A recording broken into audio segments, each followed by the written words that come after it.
Hey, ready for another chocolate maker? This week we're going to do one that's close to my home. We're going to do Solstice chocolate from Utah in the United States. Solstice is, well, let's see. In 2012, DeAnn Wallin, the founder of Solstice, was a registered nurse.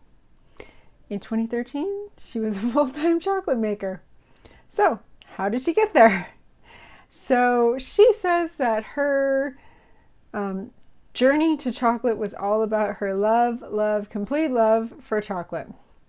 She was born and raised in Utah, a state in the United States. She lived for a little minute in Seattle, but back in Utah now. She says she cannot remember her first experience with chocolate, but she remembers her first experience without chocolate. And it was when she was in kindergarten and she went to a birthday party and they served white cake and it was horrible.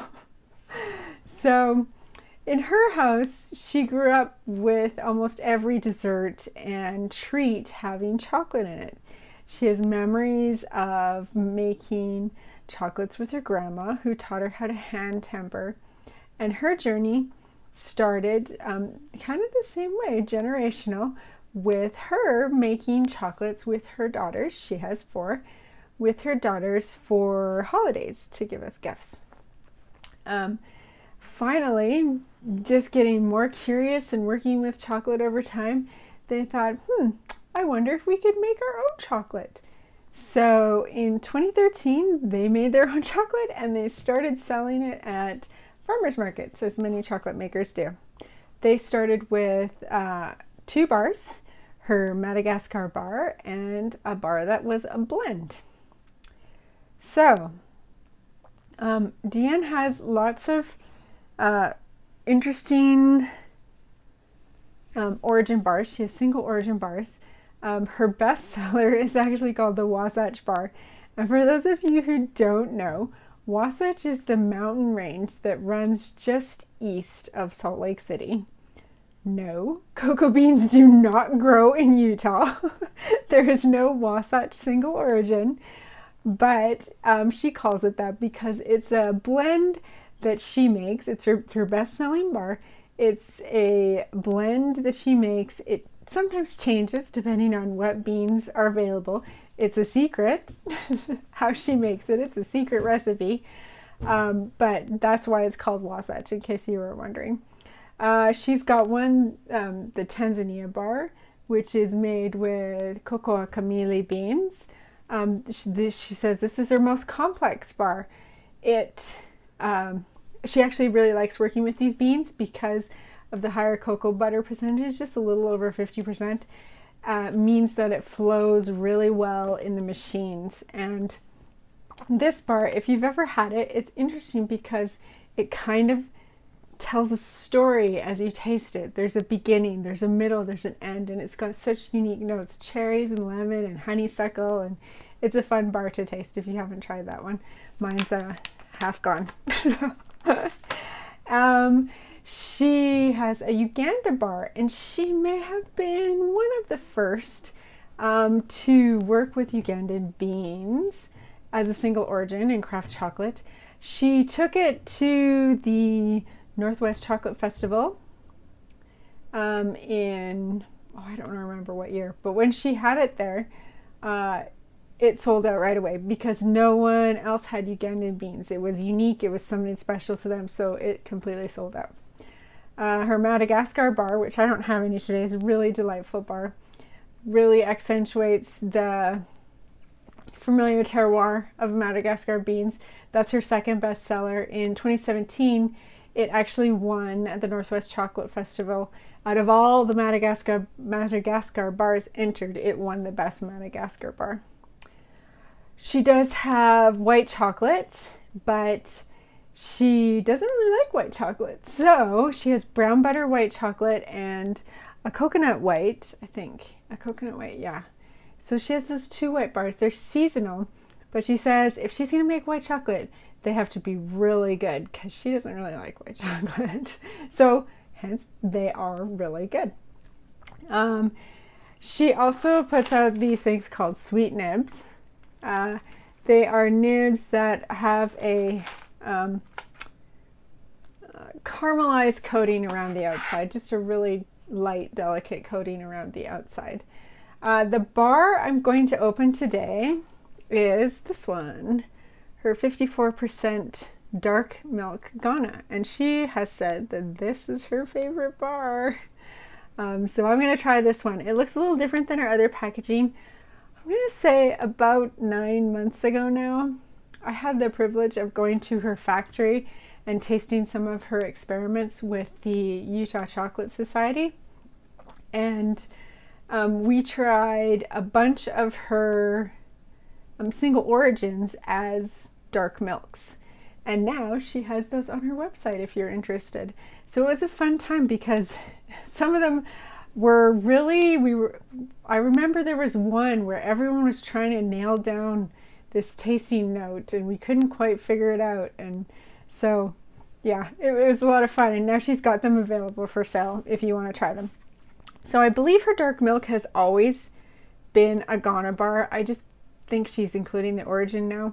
I can't say for sure on that, but I'm pretty sure. So this is the one I'm going to open today, the Solstice 54% dark milk. Let's flip the camera around and try it.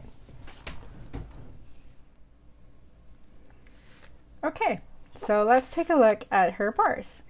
So DeAnn's bars are very beautiful, and they have all these bright colors that kind of match with the flavors of the single origins that she has in there.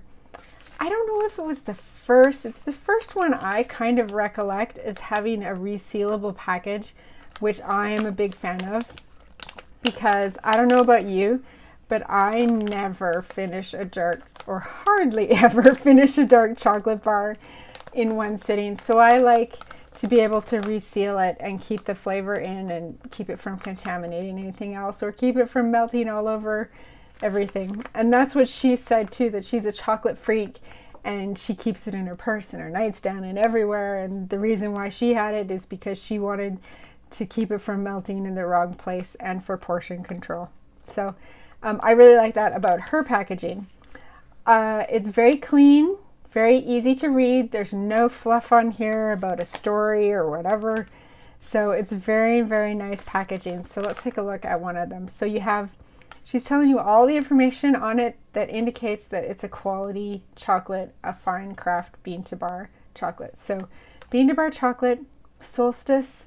The name comes from, traditionally the cacao was thought to be harvested around the solstice times of the year.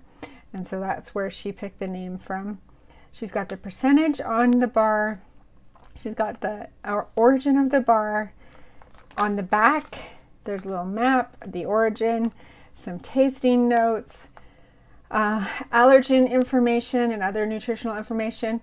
DeAnn is really careful about allergens because both her and her daughter have food allergies.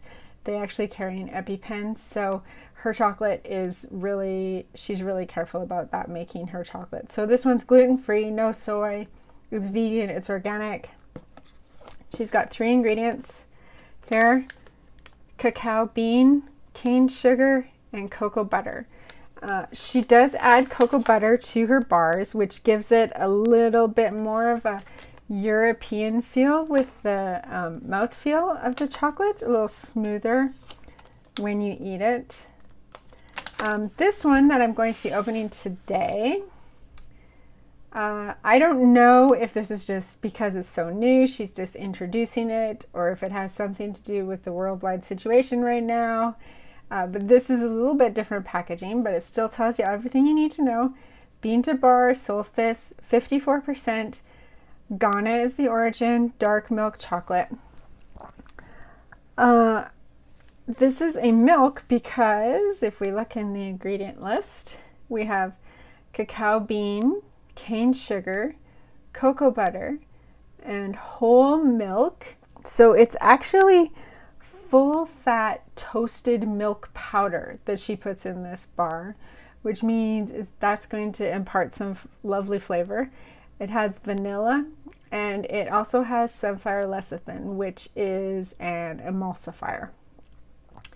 Okay, so here again, she lists, like I said, she's careful about the allergens. She's listing milk and traces of coconut. It's kosher, soy-free, gluten-free.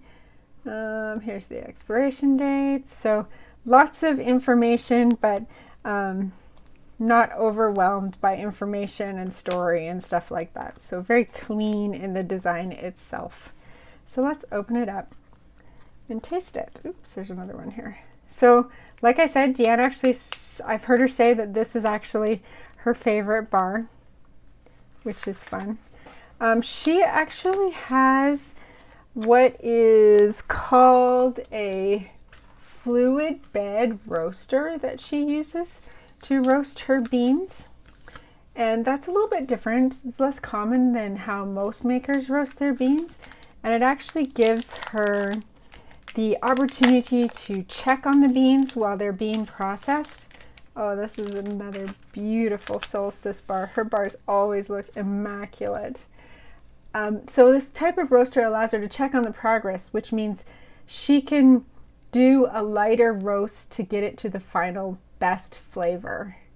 And you'll see that in a lot of her bars. So this bar is just beautiful. It smells great too.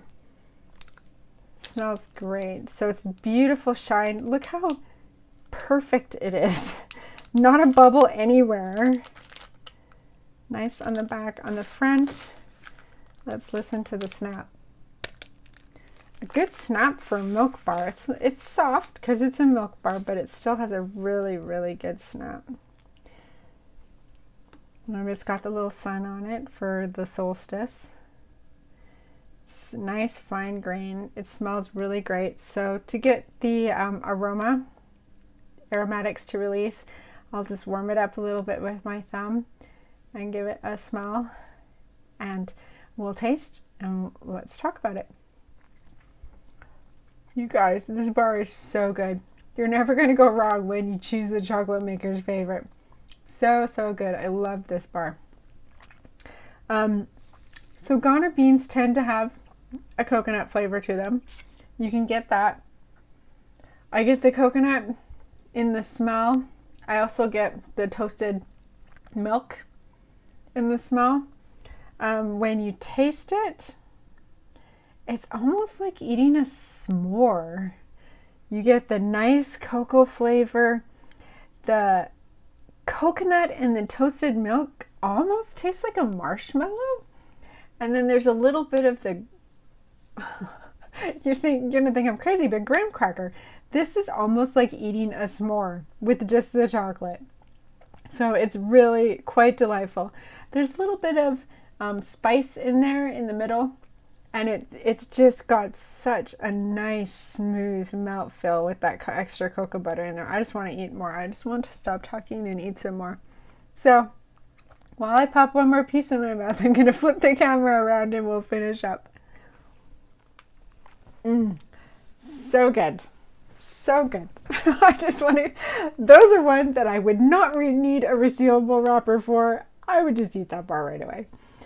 So I remember the first time that I had Solstice, I was actually not living in Utah at the time. I was living somewhere else. I had traveled to Seattle to go to the Northwest Chocolate Festival. And I have always had a connection to Utah. So when I was talking to the people manning the booth, they said, have you heard of this before? I think it was relatively new. I think it may have been 2014, but I'm not sure. But I had her bars and I ate it and I'm like, yeah, it's okay. But man, she has gotten really good at making chocolate, you guys. I'm really a fan. There is not a tasting that I have that I don't use one of DeAnn's bars. I always use one of DeAnn's bars because I can always count on really good flavor that will come through, really distinct terroir that will come through, and really good, just really good chocolate. So I'm a fan of Solstice now. I am so lucky to be living close that I can get my hands on it so easily. But if you can, I would recommend that you get some Solstice chocolate and give it a try. That's all I have on Solstice, other than that DeAnn says that she roasts it until it tastes good, and she doesn't put anything out there unless she loves it. And I love it too. So DeAnn, thanks for being a great chocolate maker. Thank you for sharing your skills with us, and I hope that you guys get a chance to try some of her fantastic chocolate. That's it for Solstice. Next time we'll see another chocolate maker. Don't know who it's going to be or where it's from, but I hope that you'll join me on the journey about learning about the craft chocolate makers around the world these days. And if you want to keep following, you can like and subscribe, and you'll get the next chocolate video for sure. Hope to see you then. Thanks.